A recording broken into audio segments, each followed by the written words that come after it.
नमस्कार, आप देख रहे हैं देश रोजाना और मैं गौरी शर्मा। आइए नजर डालते हैं देश दुनिया की कुछ बड़ी खबरों पर।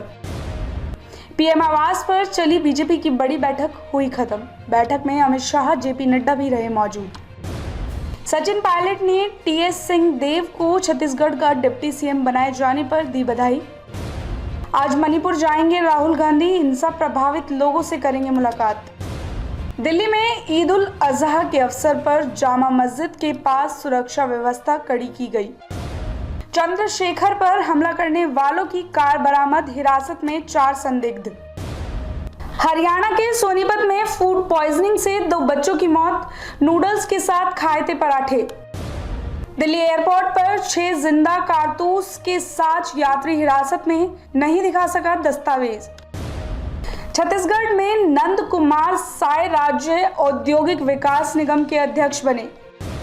स्वीडन में मस्जिद के बाहर जलाई गई कुरान, सरकार ने इकलौता व्यक्ति को प्रदर्शन की इजाजत दी थी। तुर्की बोला ये जघन्य अपराध है। टाइटन पनडुब्बी का मलबा 6 दिन बाद महासागर से निकाला, टुकड़ों में मानव अवशेष मिले।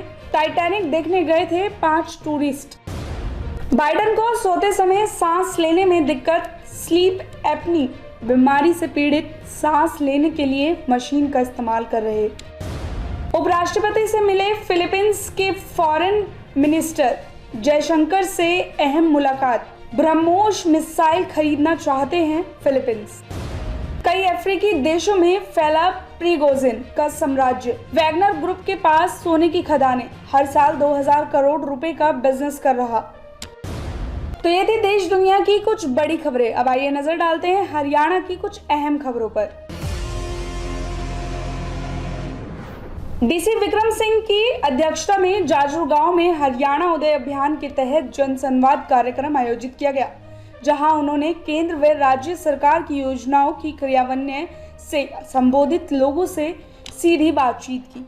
आइए देखते हैं यह खबर। जनसंवाद का कार्यक्रम शुरू किया गया है, उसके बारे में आज जैसा कि हरियाणा उदय के तहत गांव में हमने जनसंवाद का कार्यक्रम शुरू करा है। तो इसमें गांव के सभी लोग मौजूद थे यहाँ पे, साथ ही हमारे डिपार्टमेंट्स भी जो कंसर्न हैं, जिनका भी गांव से वास्ता पड़ता है, तो वो सारे डिपार्टमेंट के अधिकारी भी यहाँ पे मौजूद थे।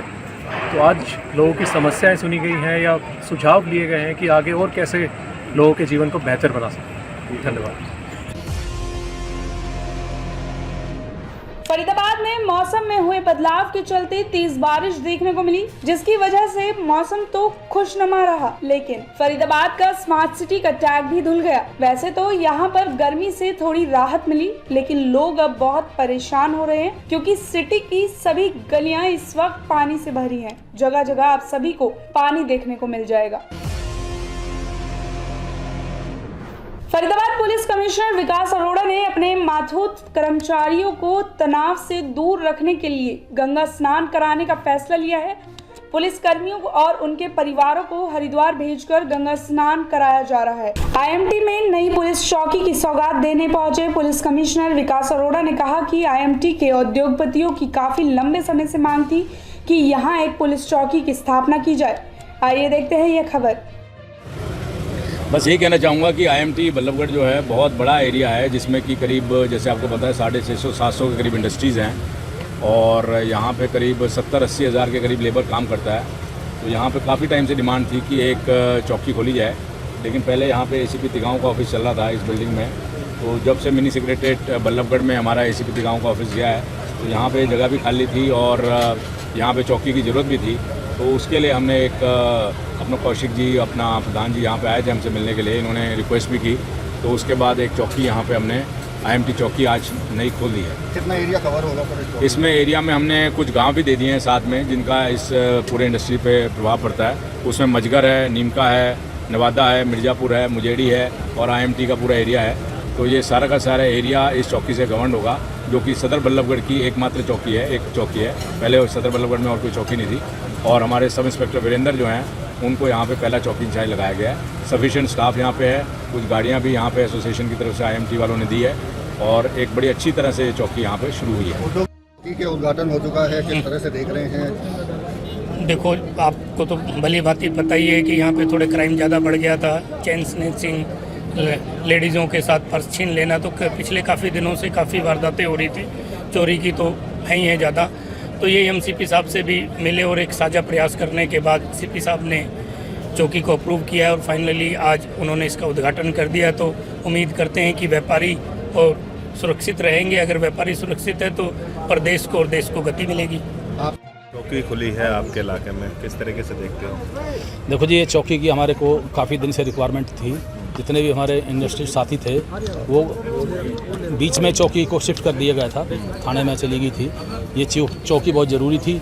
हर बंदा चाहता था चौकी हमारी दोबारा से वापस आए, तो छोटी मोटी वारदात इधर डेली होती रहती हैं और उसके लिए हमें पुलिस चौकी बहुत ज़रूरी थी।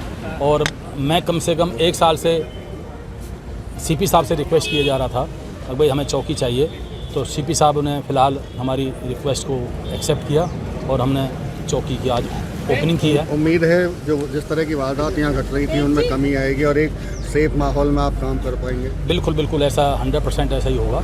अगर पुलिस की गाड़ी और जिप्सी और घूमेगी इधर तो वारदात इस तरह की होंगी नहीं। यहाँ छोटी मोटी वारदात होती हैं, जैसे शाम के टाइम वर्कर के पैसे छीन लेते हैं, मोबाइल ले देते हैं, इस तरह की हरकतें इधर होती रहती है। कहीं ना कहीं इस तरीके से नहीं लगता कि इस तरीके के सामाजिक कार्य में जो आप लोगों की एसोसिएशन है उसकी जो है वो दो फाड़ नहीं दिखनी चाहिए? तो देखो हमने है ही नहीं, वो अपनी एसोसिएशन अलग काम कर रही है, हम अपना अलग काम कर रहे हैं। हमारा कोई आपस में इंटरफेयर वो भी अच्छा काम कर रही है, वो सामाजिक, वैसे बेसिकली तो एसोसिएशन सामाजिक काम करती है। वो अपना काम कर रही है, हम अपना काम कर रहे हैं।